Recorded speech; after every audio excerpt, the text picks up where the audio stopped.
Welcome everybody to Satsang with Satri. My name is Janaka and I have the privilege and honor to present you.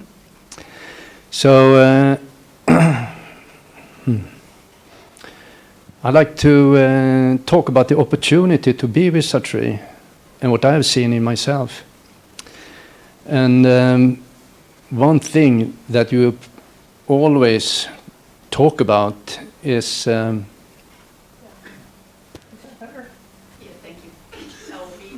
okay. You're on the TV. That you always talk about is coming to the divine. So when I met you, I didn't have a clue that I was divine. I heard about it. We are spirit having a human experience. But then I had an experience in a retreat with you, and you just said, "Oh, now you know you are divine." And that put me on a track. And another thing you always talk about is the purpose. For the purpose of being here. What is the meaning of life? What is the purpose of being here on earth? And your response has always been to manifest the divine. But to do that, we have to come to the divine. And find divine inside. It's not ascending or transcending life, it's coming here, finding divine within. And then I was in an intensive a couple of months later after I met him, and you spoke about, it was a teaching regarding the Supreme Being. It was in Grass Valley, and I cried for an hour or two. And I asked you, why am I crying when I read about this? The characteristics of the Supreme Being, and you said that is your possibility and the potential where you're heading. And that has been with me all the time when I've been with Satri. And I strive for the light, but what you find when you go to the light, you collapse into the darkness. And the possibility being with you is you are with me both in the light and in the darkness. You're eating a lot of my stuff. And I know you take a lot in your body. So you're not a teacher standing here, up here, looking down. You are with me down here in the darkest corners. And that is such a great help on the journey. And one of my biggest challenges was I had a 9 month in grayness. No emotions, no connection with the divine, no force coming through me, nothing. And having someone sharing with you what this is so important because you have been there. And you said, that's the desert. Everybody has to go through it. And suddenly you were out. And then there comes a point when you realize, I am divine. Most of my being realize I am divine. It's not abstract anymore. And suddenly you notice that, I'm different. I'm not the same anymore. I'm the same, but it's something else living me that I have not been in contact with before. And then you realize, I'm the Supreme Being. Nothing more, nothing else. And everybody is that. And that is what should hold us so high in regards as the highest possibility to be with you. And the thing that you're always with me. And I'm so incredibly grateful for that. So thank you. So welcome to Satsang and the opportunity to be here with Satri.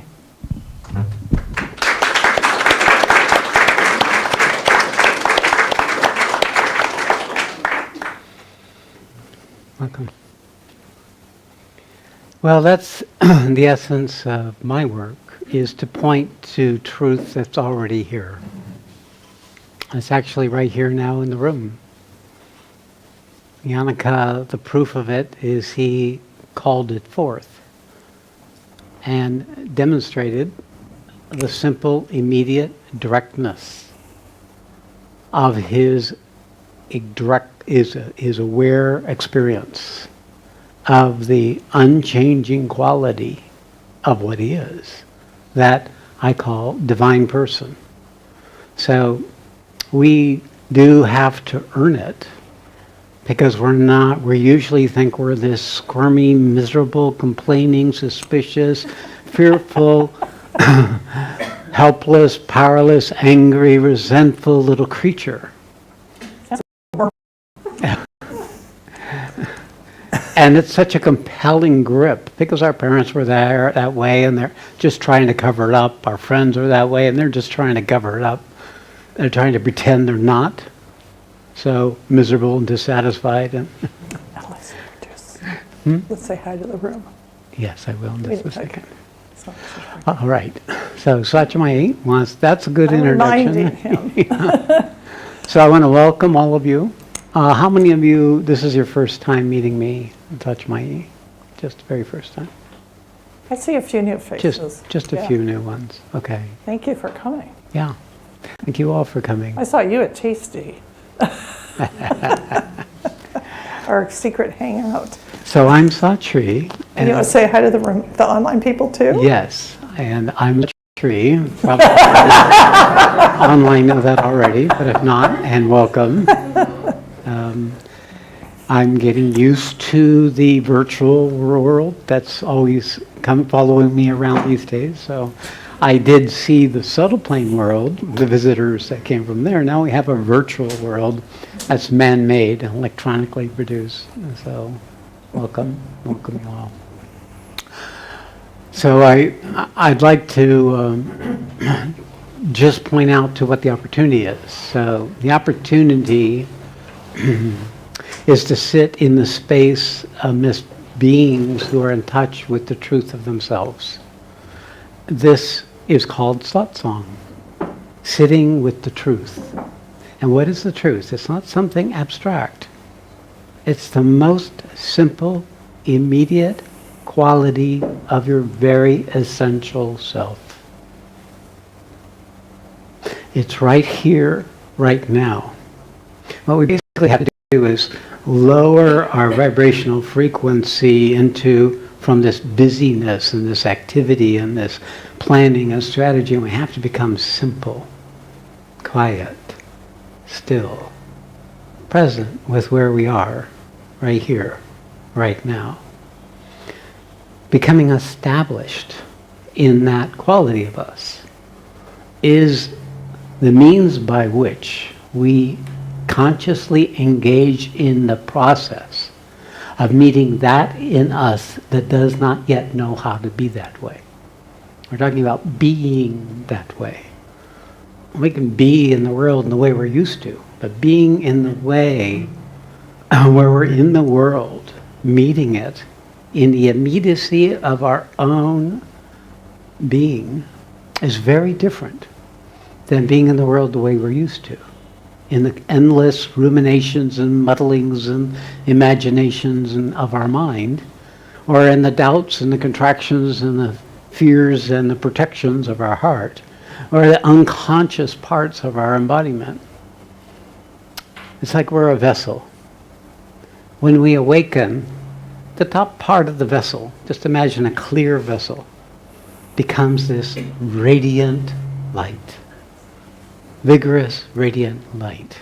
However, it's on top of a murky soup and then darkness. So our vessel for knowing light is contaminated, like a fishbowl that nobody cleaned. All the heavy sediments go to the ground, and we try to live nearest to where the water is freshest. And we're thinking, when we enlighten and we're drinking or breathing that higher air, we think, just if I could stay here. If I could just make this my reality, and then you're buried under the muck and the shit and the habit of you. So it would let you get to know that, in fact, you're stuck with your vessel. You're just like this planet is now so polluted that it's going to continue on this thing, trying to deal with it because it has no other resource in itself. So too, everything that is what makes us up is the only resource we have. Our access to that which can help us outside is proportional to our ability to be connected to those higher qualities of ourself initially. So the work of the spiritual path is this meeting that part of us that we would rather not be with. And by the way, the bad news is, since everything in creation is a projection of our point of view, of our idea of self, then there really is no other place to go but here in order to clean up what's in the way and what's separating you from your ability to know the truth of you, not just within its own self-contained reality, but in relationship with existence. When we're in those higher places, we experience existence in an immediacy, in an awakeness, in a presence, in a sense, the consciousness and the wonder and the fabric of existence itself. We see it as beauty. We see it as vastness. We're in the awe of the magnificence of nature and the creation, and sometimes even other people. That comes when we are perceiving correctly. The world is the same world, but the veils that had it show up as it ordinarily showed up has thinned. And we're now beginning to experience this field of consciousness that is existence itself. When we awaken, we begin to drink of those waters. We begin to nourish that quality of what we're perceiving within ourselves. The more we can perceive it, the more we empower that capacity in ourselves, and we begin to transform the vessel. We begin to purify the vessel. We begin to start seeing through the obscurities and the resistance and the hidden aspects of our inherited karmas.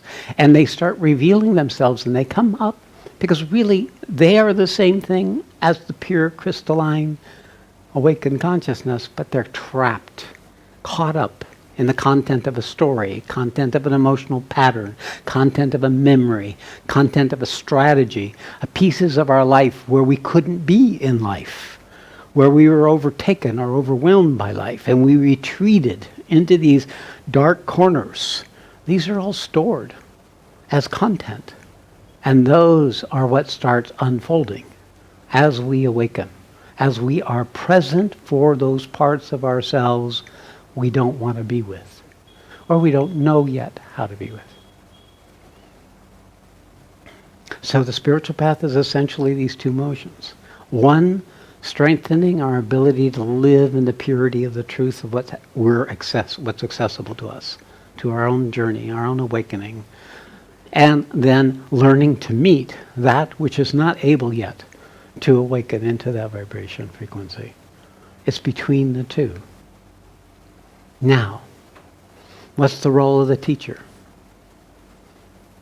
That's the joker. That's the wild card. That's the thing that takes it out of the arena of just your effort. Your ability to recognize divinity in another becomes the lifeline that can pull you into relationship to it itself.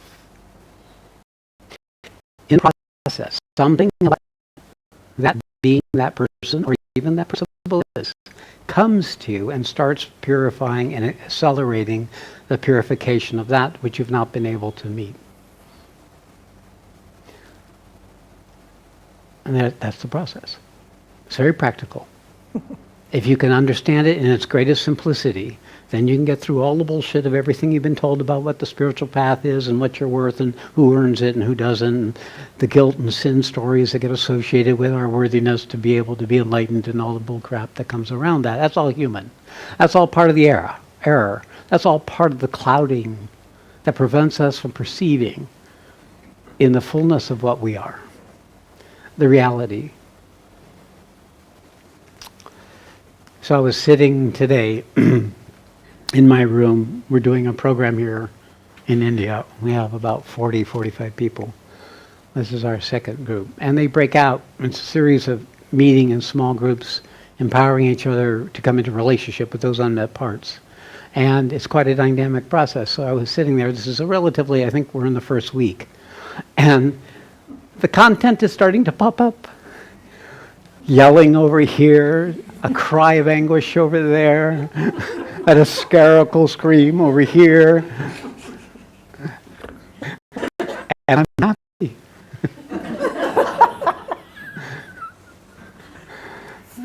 Because it takes an intentional context. It takes a way where we can organize ourselves so that we can be fully engaged in the gathering.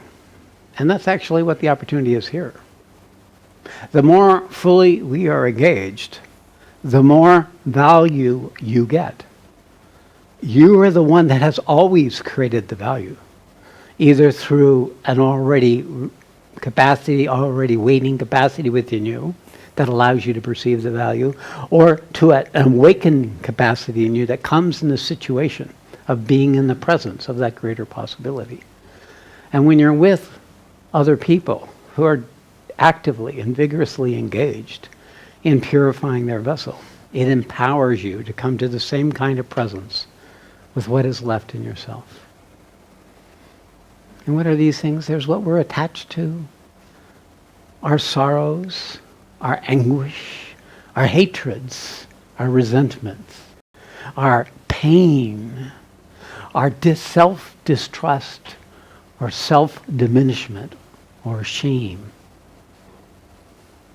These are the things that we end up meeting. Meeting them without becoming possessed by them means we move into relationship with them in a new way.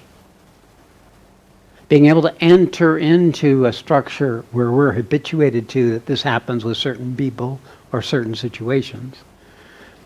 Being able to be taking your awakened consciousness to it. When that structure reveals itself, you see it trying to overtake you. You notice the story it carries. You feel how your emotional nature reacts to the situation. And it's you witnessing, noticing the arising of a structure that previously you were completely lost in it. That capacity to step back or have some distance while it's occurring, it's not enough to witness it or think about it from the past, but while it's in present moment, that converts it into the purity. That takes that and it loses to diminish, to have a that false truth. So this two-part, to continue to expand in that which supports our awakening and our access to that greater quality of connection and relationship that comes as part of the process. The awakening process has two aspects, one in awareness and one in experience. In the awareness, it brings freedom and discrimination, and the ability to step back and have some choice. In oneness, it moves you into a relationship with the fullness of that which previously you've been avoiding. You include it. You don't separate yourself. There's no need for freedom. The freedom is the sense of connection to the sorrow, to the grief, to the situation. And in that, it merges with you. It becomes you instead of you becoming it.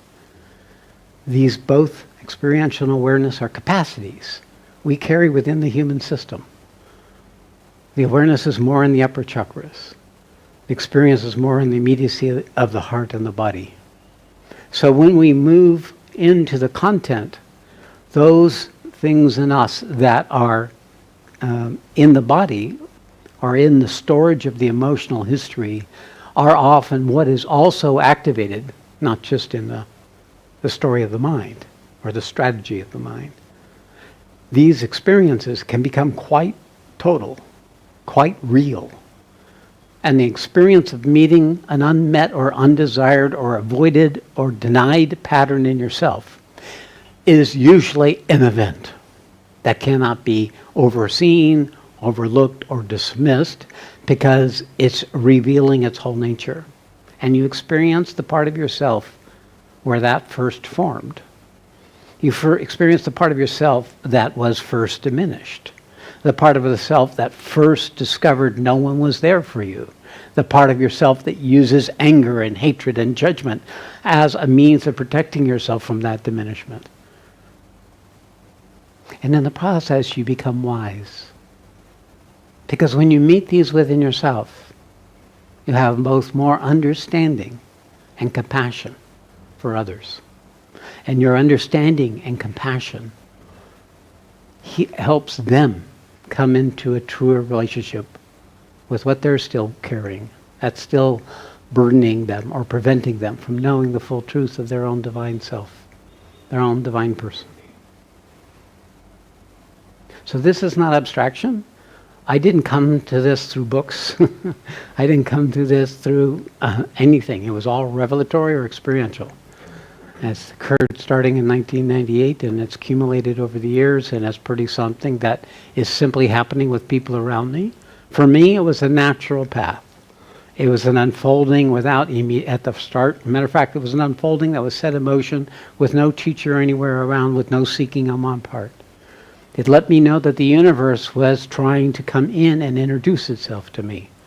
Now, I do know that I had prepared for it without knowing I had, but even so, it was a continuous unfolding and moving into relationship with that which I did not yet know, but was so real and so tangible, it changed the very fundamental basis of my life and had me reorganize my life to be aligned with that. So since that time, 22 years ago, I have lived for nothing else. And in the process, there has been this great clarity, these understandings, these seeing the structure of the purpose of existence and how we are part of an unfolding, of a purposeful evolution in consciousness and in matter. And that we are the agencies, we are the means by which this original will to be, to know, to experience, to grow, to evolve, and to wake up, we are the means by which that happens. The more we awake to our true nature, the more we're furthering the purpose of existence. The more we're furthering the purpose of existence, the more that principle of consciousness, that principle of intelligence, that principle of just unlimited capacity starts coming to us. And we start moving into the fullness of the truth of what we are. So when we start living for divine, we start giving our life up to that principle in whatever that awakened the way it shows up for me, you. It could be me, it could be another teacher, it could be an idea, it could be a sense of your own experience, pointing to something maybe not yet fully recognized or known. So it's this turning to and living for its manifestation. Now, in ordinary human beings, this is wanting to help the world. In ordinary human beings, it's wanting to do good for others. In an ordinary human being, you want to be a better person so you can help other people be better persons. But in an awakened being, it's a substantial shift because a force starts coming to you, in you, and through you. The more you align yourself, the more you live for that to manifest in you and the world you know and the world all about us. The more we live for this, the more it's with us. It's with us, like Yannicka was sharing. And in the midst of his darkness, I'm there with him. When the Lord is with you, when that principle of truth and immediacy is with you, it's a tangible experience. It's not an abstraction. Your fear falls away. It's like you're in the arms of the beloved, or that you're empowered by the truth of what has come to you.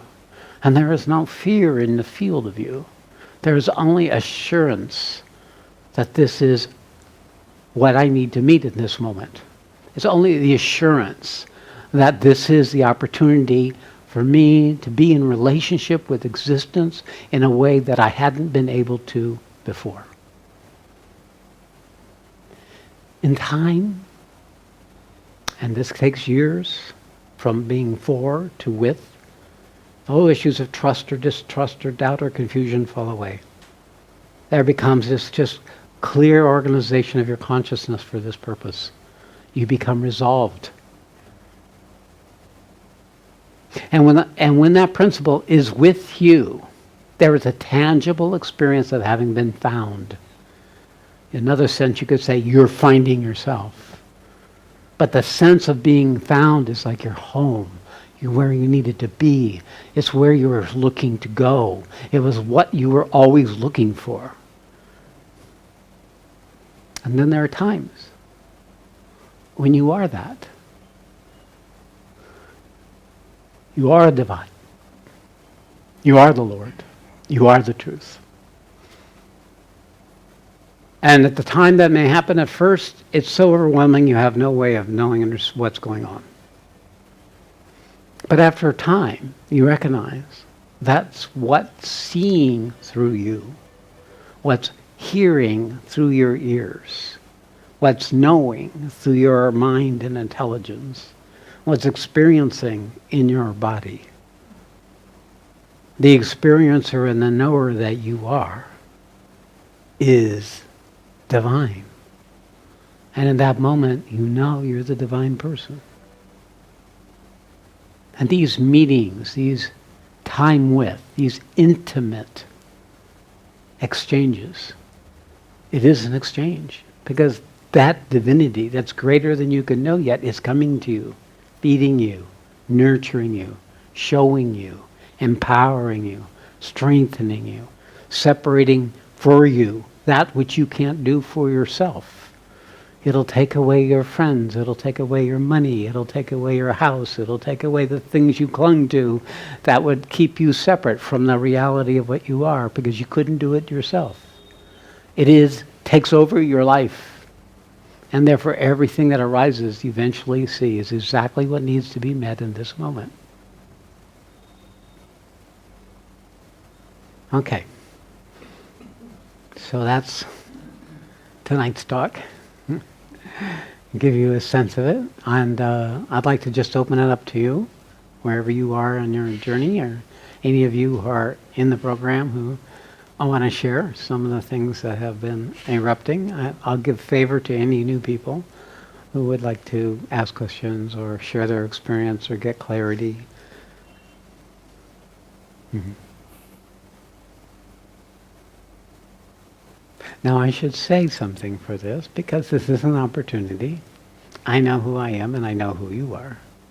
I know you may not know who you are as well as I do, but I do know the opportunity. And the opportunity is to get out of that chair and come up here and sit in this chair. And you hold the microphone to your mouth and you say your name and you share whatever is there, even if I have nothing to say. Now why is that? Because by habit, we withdraw from situations that are outside of the boundary of our comfort zone. So when we willfully choose to take a chance to step out of ourselves, we're using a quality of that true divine person we are to come more fully into existence in that moment.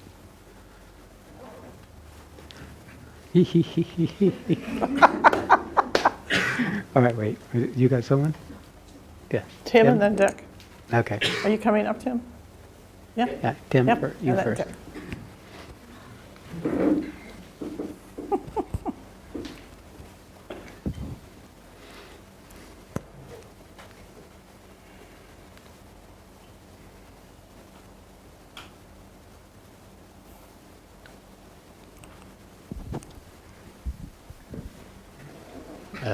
Well, my name is Tim.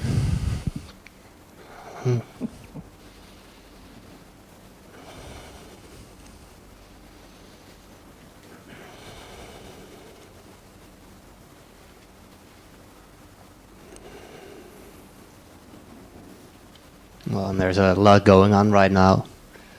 The moment you said, this is your opportunity or the opportunity, first there was a bit of, seemed like fear. And last time we were here you said, but it's also really close to excitement. I was like, oh yeah, that might be a better description. also just something inside is, yeah, I want to be more fully into existence. Okay. But So you took the first step, or you took this step. Each step we take to bring ourselves more fully into that moment empowers our ability to be in relationship at a higher vibration in existence in a more full and total way. It empowers that part of us that can do that. So, obviously you got up here because you've had practice. And there's other people who haven't yet had practice. But the more you have practice, the more you discover there's nothing to lose that you wouldn't want to lose.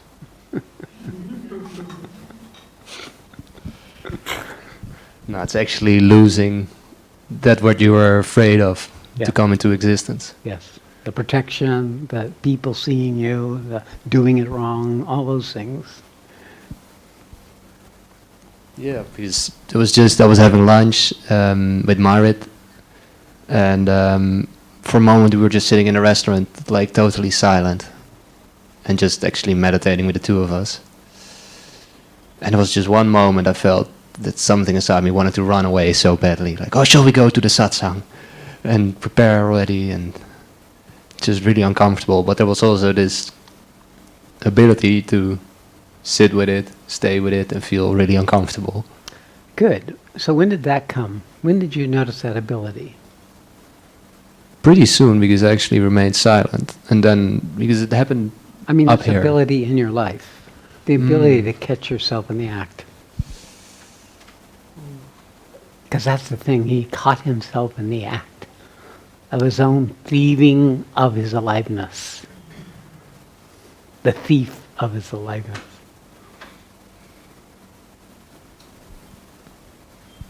Yeah, I'm not really sure when that came for the first time. Okay. Well, it's clearly present with you now. Yeah, my heart rate just lower than I'm feeling actually. Yeah, relaxed. Yes. It's a lot of energy going through, but A quiet mind, an open heart, and a relaxed body is evidence of your immediacy. And then you're receiving this opportunity. All right, so.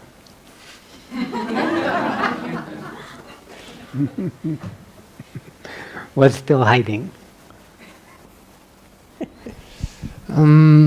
sometimes the little boy where there's a neediness of being seen. Good. You got it. That was it. Yeah, and that was exactly what was happening, being Yeah. seen. Exactly right. And he got it in immediacy. What is that? This is a capacity to come into existence rapidly through the alignment of his heart, mind, and body to the opportunity. And I recognize this with Tim, even though this is your first India program, right? I mean, and this is what I'm seeing. I'm seeing young people having these extraordinary capacities for immediacy, and they don't understand how to be in a conditioned way everyone else is. They just don't go there. It's just repulsive. So, this is what I'm seeing, is this where you can go from here is come into the fullness of what you are, so that divine can come into you and then through you. And that's why you're here. And you know that. Look at that smile. Yeah.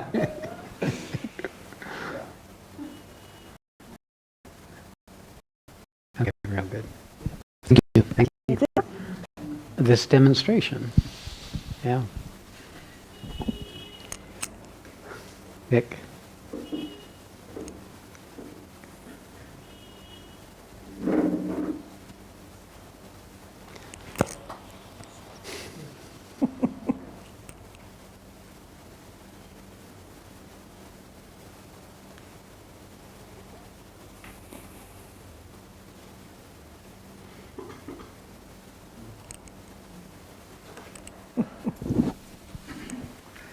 I'm Dick.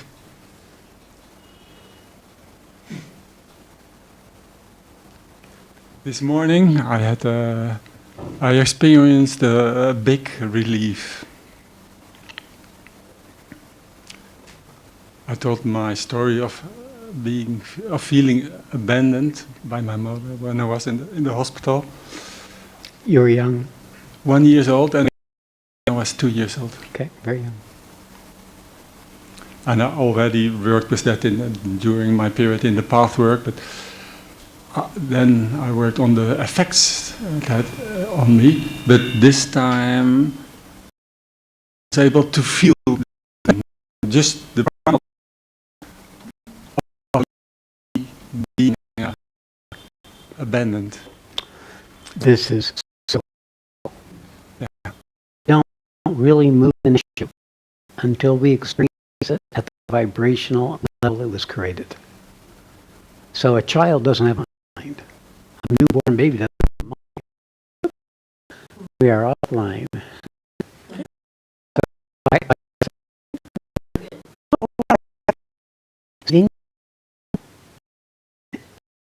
Same is what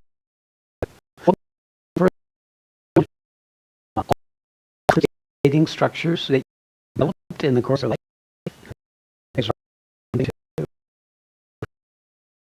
It doesn't have to abandon, make sure somebody is with you all the time. This.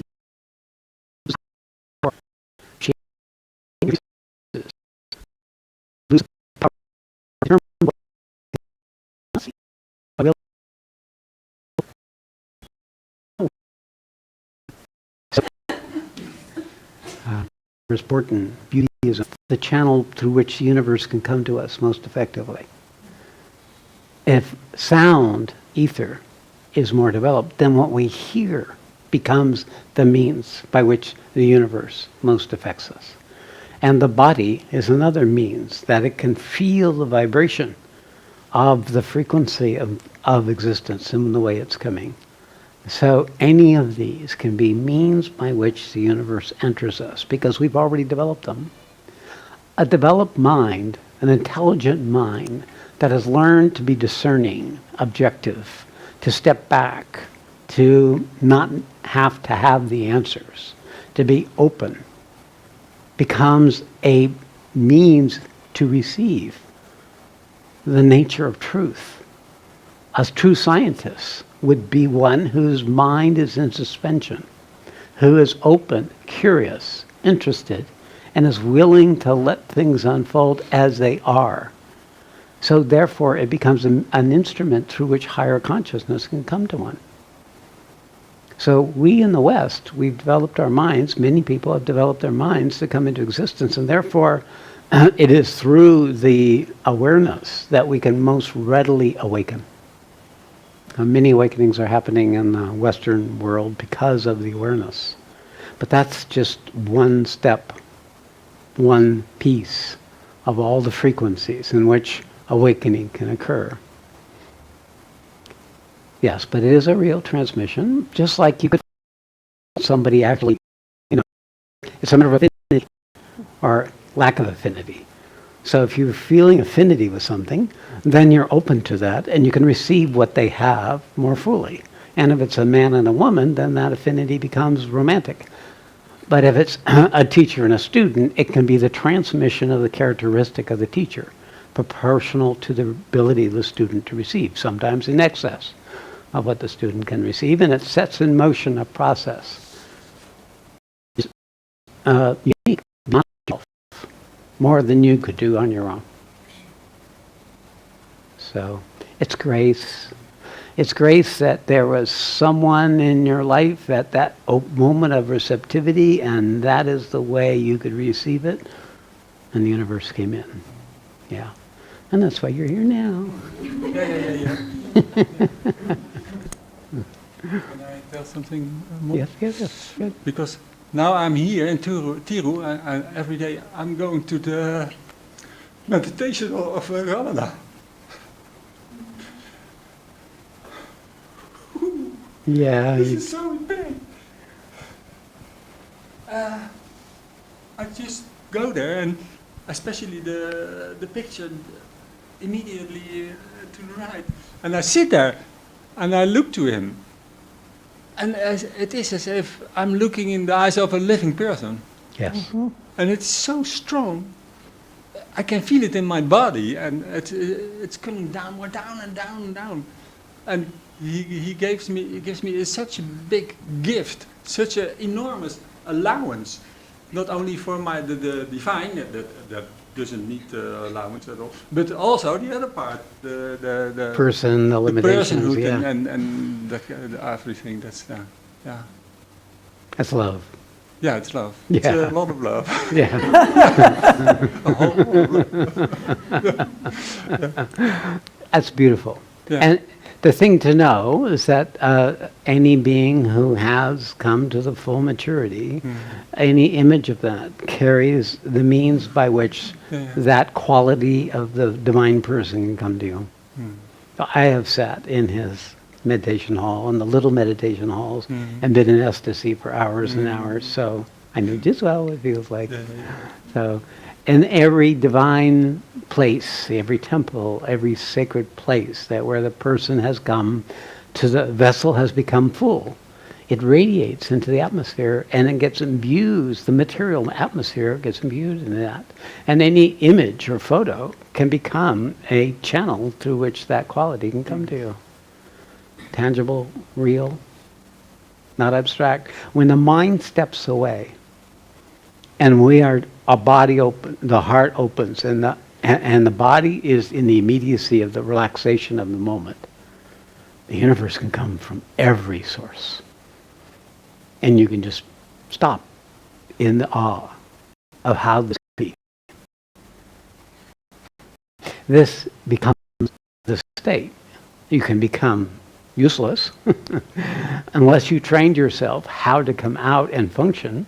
But when that becomes how you are in existence, you have a quality of coming into existence that's always there. But it's not for you at that stage.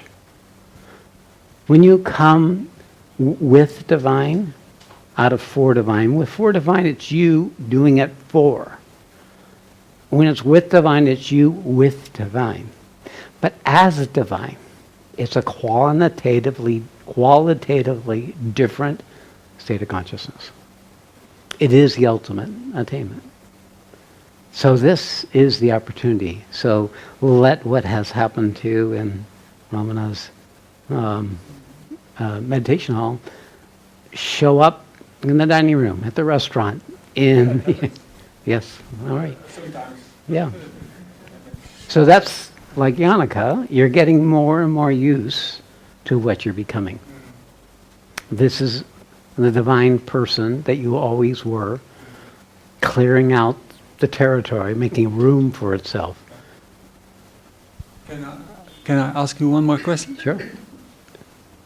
There's a big, huge longing to do that myself. I think when I'm in contact, when I am the divine, I can do that with other people as well. Absolutely. If I have your permission. I believe you should. Yeah. Where the only thing you may be benefiting from here is having a more concentrated learning opportunity about what works and doesn't work about it. So that you don't have to wait for the randomness of circumstances in the course of your life.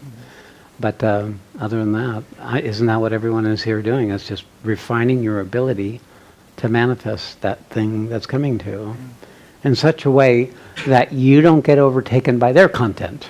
Because once you're doing it on your own, you move their content and it comes to you. So you take on a quantum of the displaced obscurity resistance. And if you have a match in your system, then you may find yourself crapped out. Yeah, you eat enough shit, you end up crapped out. And that's the only risk you have when you're in the state of consciousness you're in now, is that you would be actually affecting pretty strong essential change in people.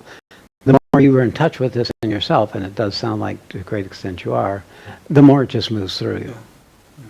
Yeah. Sometimes I'm a little bit afraid that it's kind of bypassing, go to that level, but as long as I do the stuff that I did this morning, it could be a very strong combination. If there is love, If there's, yeah. that's the measure. If truth manifest is love, is Ananda, is a sense of connection to the people you're with, a sense of connection to yourself, a sense of connection to the world. If Ananda is coming, then it was perfect. Ananda is the proof of the pudding.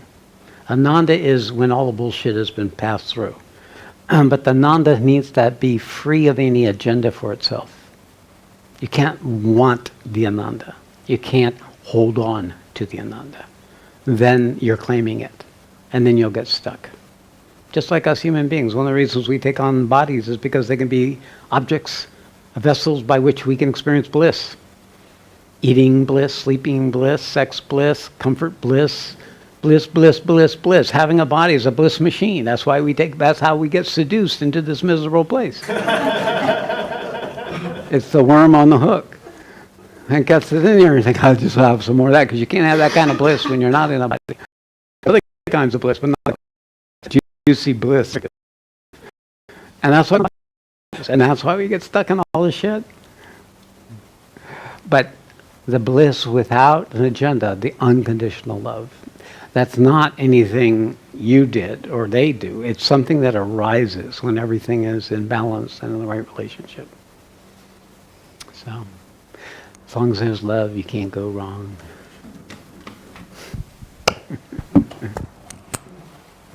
Thank you.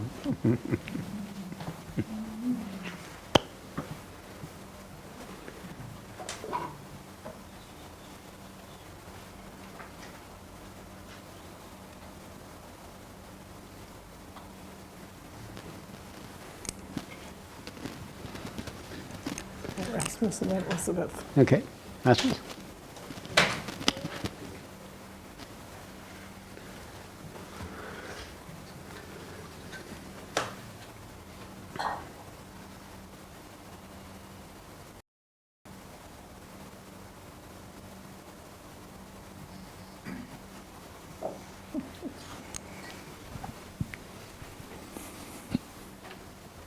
Thank you all for bringing me here.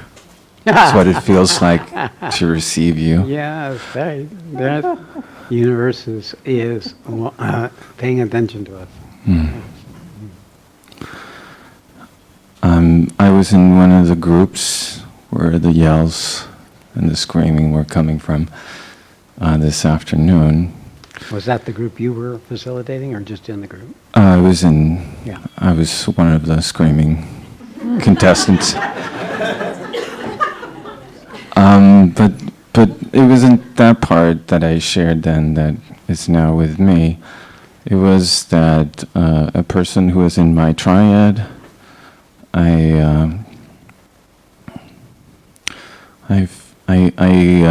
I was sharing my experience after she had done her part, I was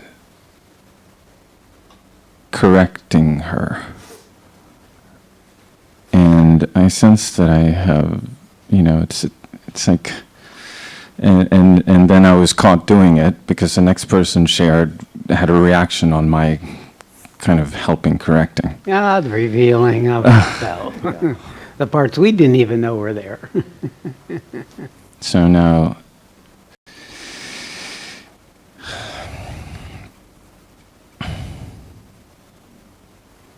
it's a mixed experience of hate, shame, and grief.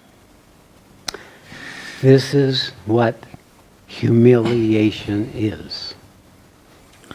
It's what makes us humble. It's what catches us in the act of our arrogance, of our self-centered, egocentric investment. It is the getting caught in the act of doing that part of ourselves we're not in responsibility with. It's all the compensating structure. But it can be very convincing for you if that's where you've taken up residence. It's one of the dangers of the spiritual path is the power of being free from ever having to feel shame again. But if the power comes and the humility isn't there, then you can know there's something there that hasn't been met. Humility and awe, the ability to receive correction as a gift, not as a judgment.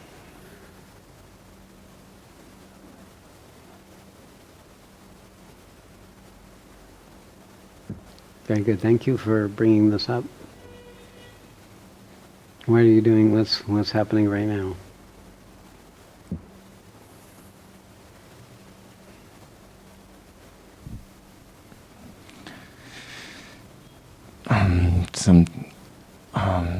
I feel something in me saying I'm useless. Okay, that's good. That's the shame structure, has a story. Something's wrong with me, something's broken, I'm not good enough, I'm useless, I don't deserve to exist. That's the foundational story of the ego that has not yet learned how to come into existence and gets defeated by the world it enters into in any one situation or another, overtaken, and therefore retreats into a shelter called shame or diminishment or not worthy. And although it's miserable and it's a source of a great deal of separation and pain, it acts as a refuge.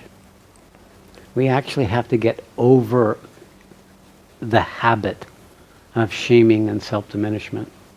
We have to train ourselves to notice that arising in us and not get lost.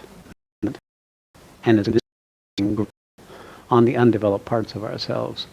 And how do you do that? Well, you have to go down the lineage of your life, that whatever moments of shame or diminish or invalidation or something wrong with me has occurred.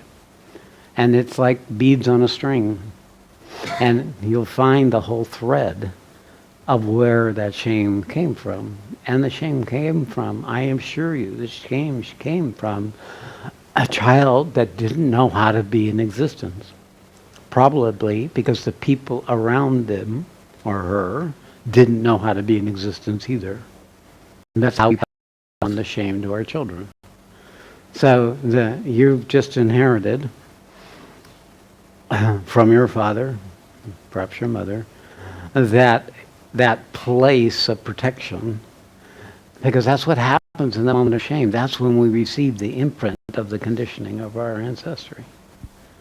And I can feel, sitting here as a child is always smaller than an adult, right? Yeah. So looking up to you, I'm feeling like, what should I do? All right, There you are. You're in the consciousness of that part of you. That's not you now. That's you then. Yeah. Who's looking for a way to come into life more truly. What am I supposed to do? Yeah. That's the same voice. Hear the voice? Yeah. Hear that voice? Okay, now where is he speaking from? Feel his anguish. I'm lost. What do I do? How do I do it?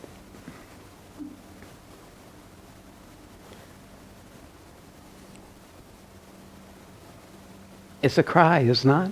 A cry of a child. To show me how to be the way you want me to be. I will sacrifice everything so that I can be that. Please show me. But they have no idea of the power they have over you.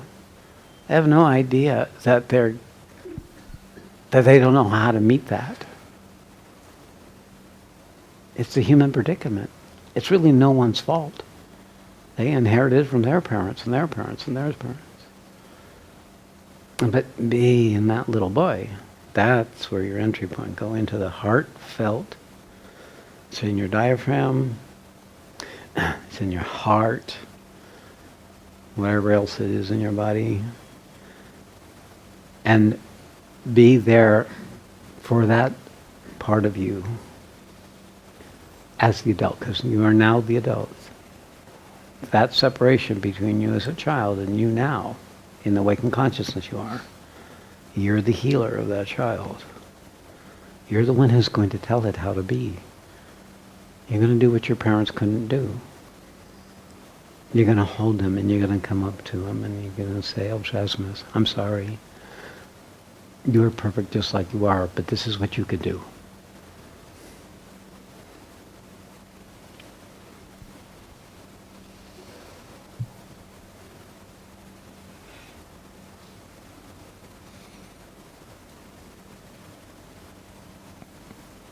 Rasmus, I'm sorry.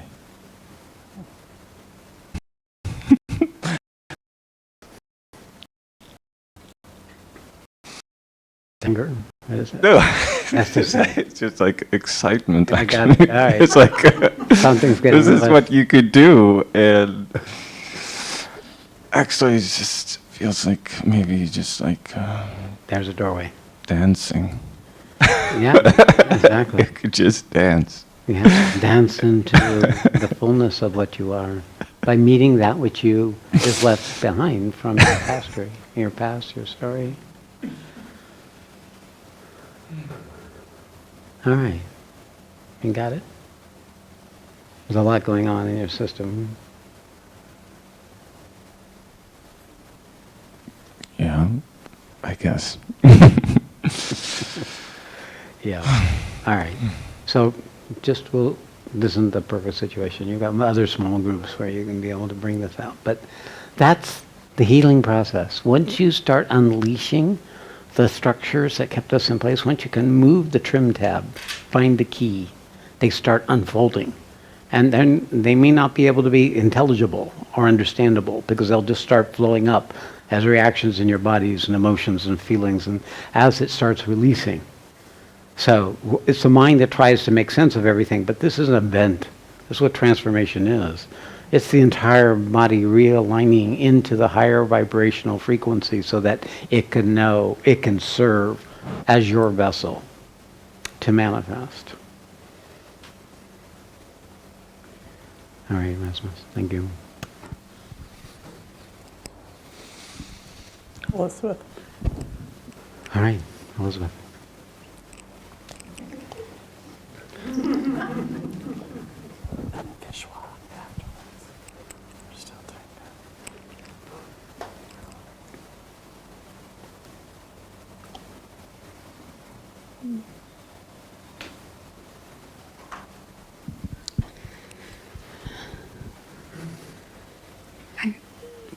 I was due for a checkup. Maybe overdue. Yeah. It's been a while. So when I came last week, I was immediately went into a consciousness of child consciousness, under Diminished. 5, diminished, not good enough, have nothing to offer. I could feel the power of the program. I could feel the escalation of what has happened and what is being offered. And my response was to go into like a corner. Very good. You found it. And so I worked on it a little in my small group, and then a couple of days ago, I had an experience where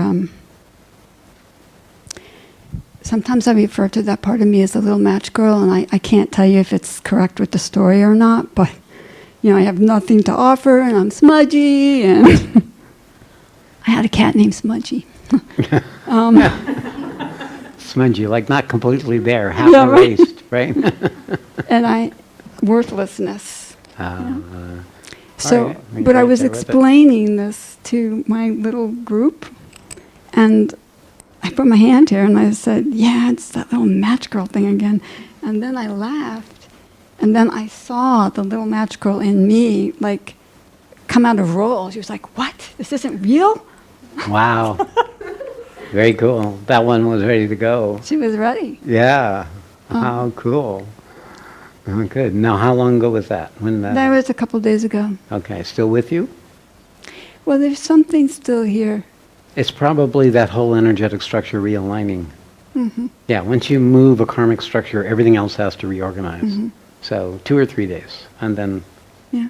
So this morning when we did our work, I couldn't, there wasn't emotion with it. I couldn't feel it. I was feeling it all last week, but all I could do was be the resource today. okay. Yeah. Good. That's all they do. I mean, you can't expect these breakthroughs to always happen. Because once you break through, you broke something. You broke something of the way you've organized your life. You broke something about the foundational way you have perceived existence. So it has to be integrated. It needs time. Some things released, associated parts that were there supporting it previously. So you could just think of it as a kind of a purification.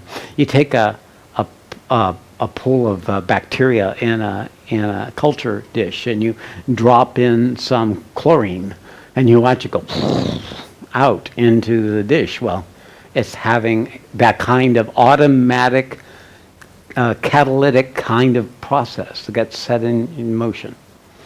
So many other related things can come up, like what I believe is what I'm seeing with Rasmus.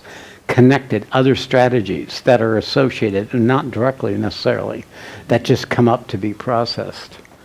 Yeah. So you don't want to kind of like make this the reference point, you know, of Okay. what will yet to be happen. But it is, if you get right down there to the shame, the embedded shame, diminished, not good enough, smudged story about yourself, you have fundamentally met the most convincing lie. Yay. Yay! I just want to share one more thing. I shared this with our group in Washoe during session 1. We're all living in separate houses. I was in the house, and I was a little nervous, a lot of wind, a lot of noise, and this whole boogeyman syndrome came up. Ah. And I would like race from the car to get in the house, you know, coming back from program at night. And one morning it was dark and we were going to 5:30 meditation or something. And I'm in my car, I turn my car and I start driving and I hear this voice, I'm in the back seat. So I stopped the car, I looked around and I was like, you're not there. And there was this whole realignment and I had no problem being in the dark after that. How about that? Isn't that amazing? Well, your system's moving quickly. Yeah, yeah. But it's like Disney World. Yes, I mean, right. It's tangible. Yeah, I got it. That's the tangibleness is the evidence. There's your meeting at and it has the charged life force in it. So when it starts revealing, it's tangible. It has a tangibility to it because it's life force. So yeah, you're stepping into the miracle. That's one step at a time. Where you step out of the dream and then into the reality. All right, very good. Thank you. Thank you. Okay, Vishwa.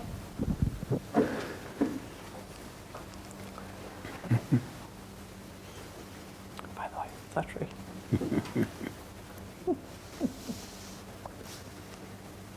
Sharina Voss is here. Sharina Voss. Yes, yeah, He's yeah. still- okay, good. Yeah, yeah.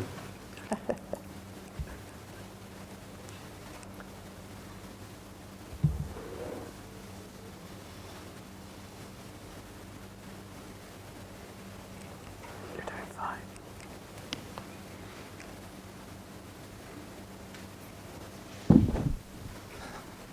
Vishwanath, I have been consuming your content, your voice for like the food, water. 3 voices a diet every day. Mhm. Either I was driving. I'm part of your diet, right? Most of the virtual content I have been consuming, like driving or at the end of the day or beginning of the day sometimes. So when I am in person with you, 2 things happens. First thing is I can very rapidly dissolve my mental constructs that put me either in resentment or anxiety. It's something like So the mind just goes empty. yeah. Right? Uh, That's very typical. Yeah. And the second aspect is my heart get expanded and I get little overwhelmed because I wanted to consume everything you are saying through an experience. I feel like drinking water from fire hose. Yes. So this is the longing. It's right here. Yep. So you want it all. You want it all now. Yeah. This is the rajas. So, okay, this is the higher vital. It's still human. It's not the full measure, but it is the longing will prepare you to receiving. Because the longing is the getting. The receiving is of a different vibration. It's coming. So there is a coming already happening for you. So being patient. This is the lesson. For any new seeker who comes into it and then can start drawing from it, this is be patience with yourself and with the process. Because once you found there's water, you're no longer in the desert. So you don't need to be next to the oasis all the time. You can wander into the desert and come back and quench your thirst. So there's this having the right relationship so that your system can catch up, right? Because you've been living a human life, right? You've been in the world, very accomplished, doing all these things. Family, right? You have a family, all that. So these things are going to be disrupted. You don't want to accelerate the disruption. You want to allow them to get on board with what's happening. So it's the path of the householder. It ends up in the same place. It just takes a little longer. So you be patient with yourself and you just do what you are free to do based on whatever the obligations or necessities of your human life. When that time is done, or if there's a break that's going to show up, then do take advantage of going to the oasis and hanging out for a while. But then the desert is really what you're irrigating when you leave the oasis. So you want to bring spirit into matter so that matter can be enlivened in a new way. Okay. Thank you and love you. Yes. Anyone over here? Oh, yes. Srinivas, did you want to come up? Yeah, Srinivas. Yeah. If anybody wants to come up over here, you're next.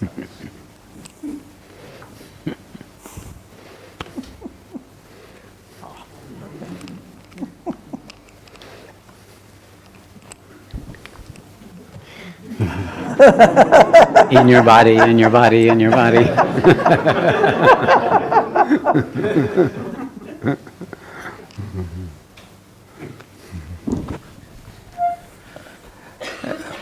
I don't have much to ask, except I have been pondering on one thing.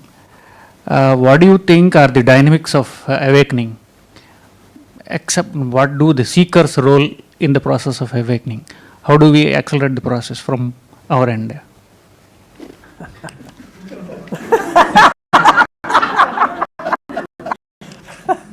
Why do you think I give you these books?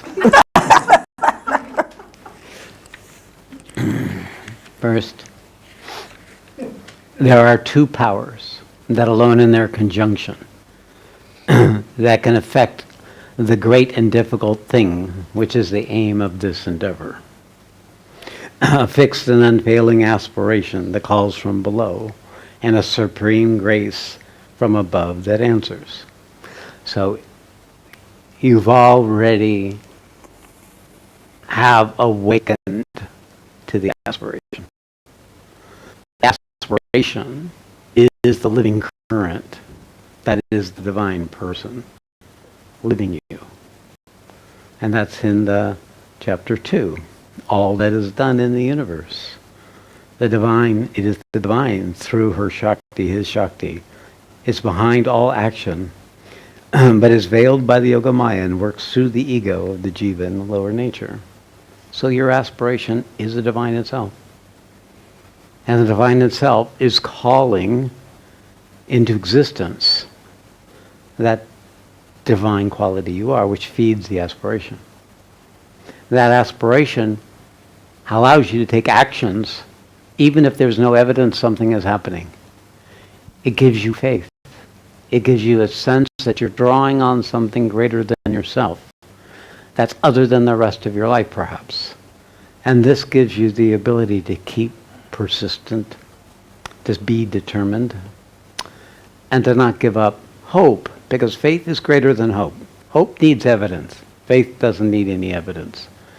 Faith draws from the thing in you that aspires, that longs, that wants to be more worthy.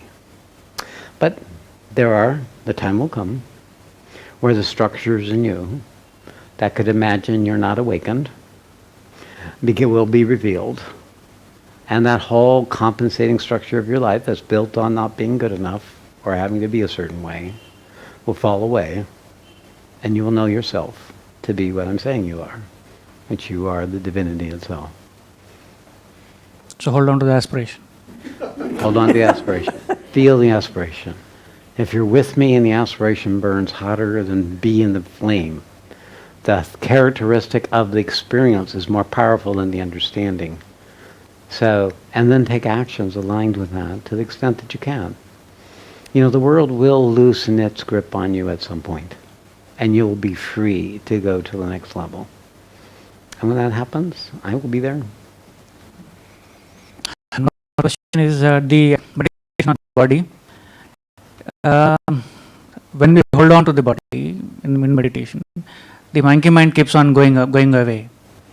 So, what do you think about the Buddhist mindfulness practices where you hold on to the body in attention and the awareness part?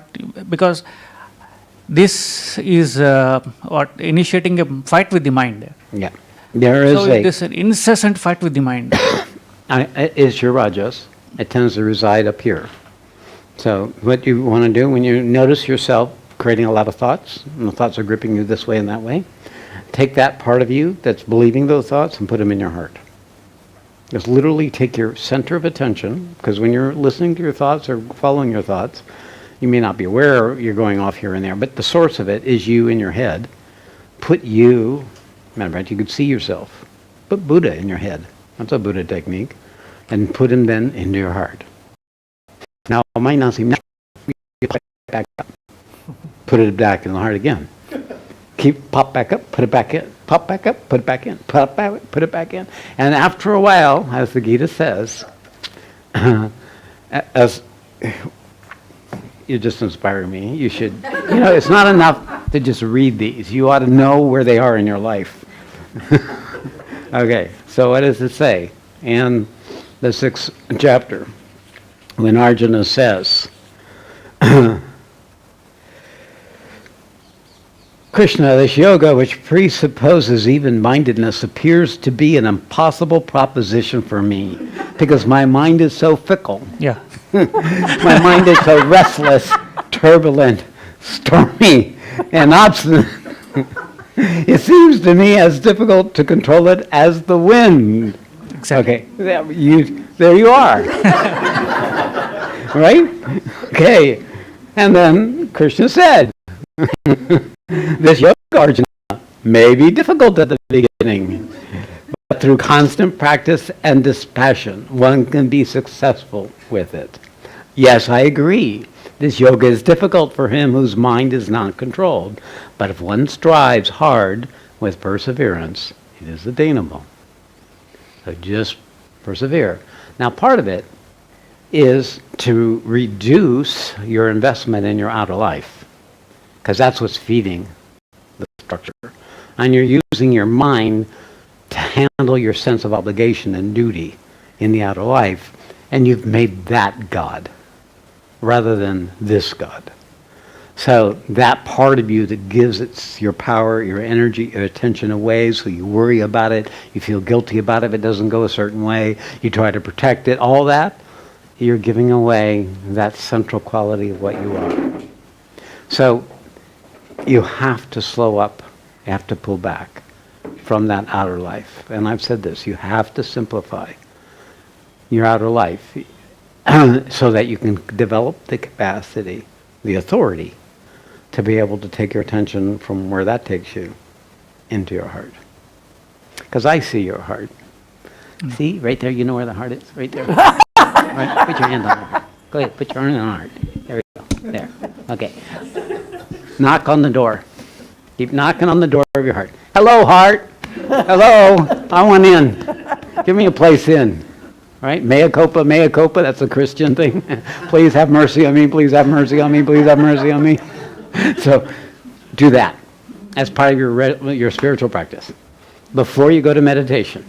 And anytime your mind comes up and becomes too intrusive, pound on your heart.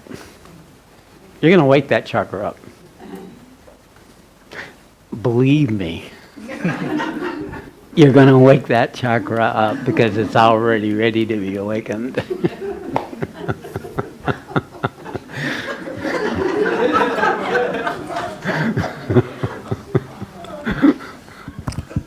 Thank you. Okay, notice how that feels. Yeah, right. Yeah. You just love, love.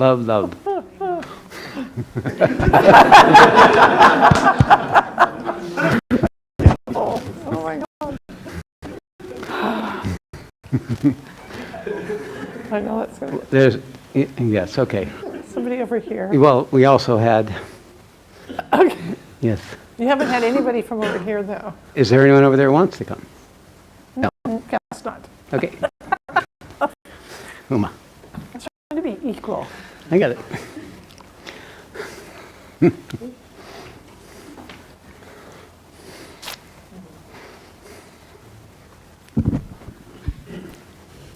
Hi, I'm Usha.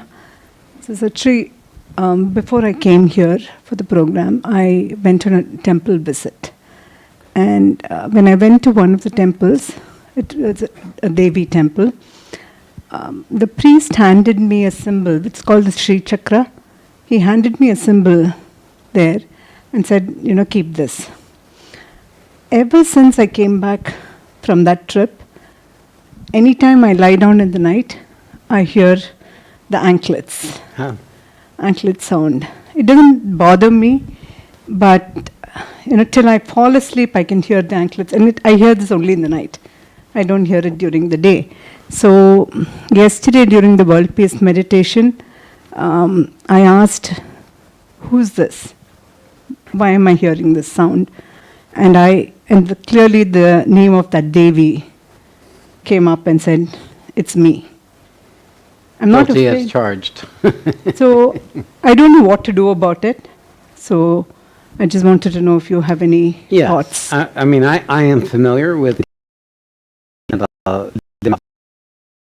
so many things that are so the priest has access to them, so he evokes their mantra, charges an object with them, So and this then is the object in case you're... yes, let me see it.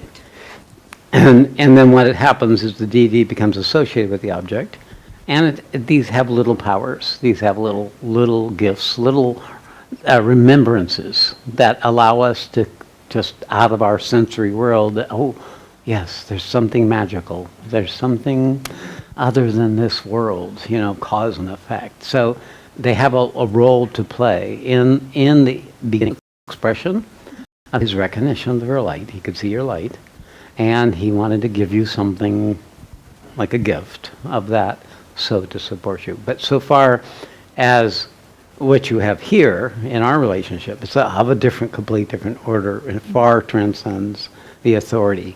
But these little beings will be happy to live off of your energy. They'll be happy to become little things that will just, things in a closet, or things, memoirs, or precious little things you have in a box in the shelf in your closet.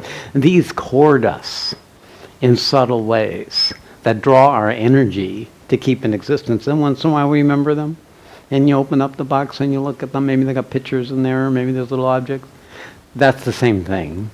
It keeps us in this web of entanglement into our attachments, into the content, to the little precious things. On the spiritual path, we have to give up the little preciousness for the vast preciousness. We have to come to a relationship with existence that allows us to be in the relationship with the preciousness of existing. And these little things can distract us from that. That would be the only risk. And to assign them undue importance. You're the most important thing on the planet. The priest, the temple, the gift, the sounds, you're the one that allows for these things to come into existence. If you can come out of the story of not being good enough and all the compensating structures and all the ways you should be and shouldn't be and all that, you'll discover that the universe is just waiting for you to attend to it.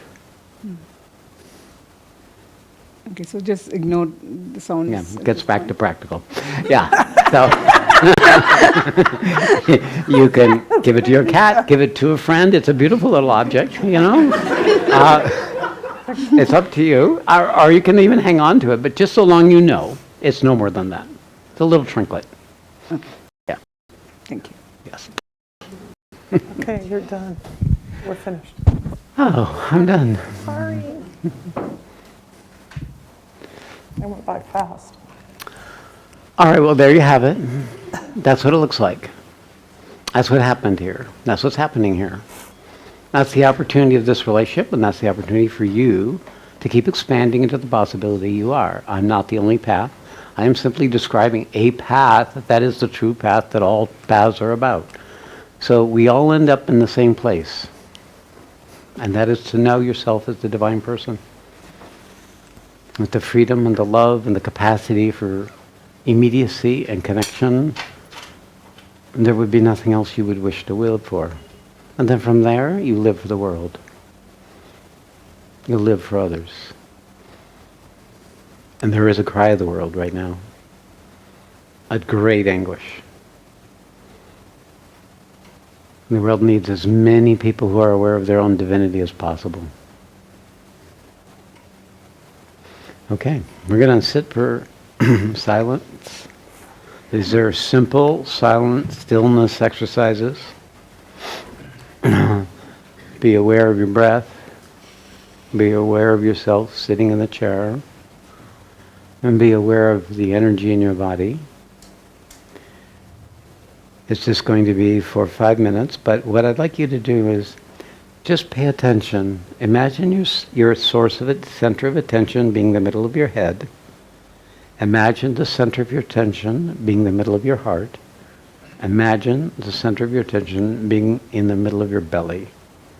Just sometime in these 5 minutes, just to let you know that you have other places to put your attention by which to experience or know existence from.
Hari Om Tat Sat.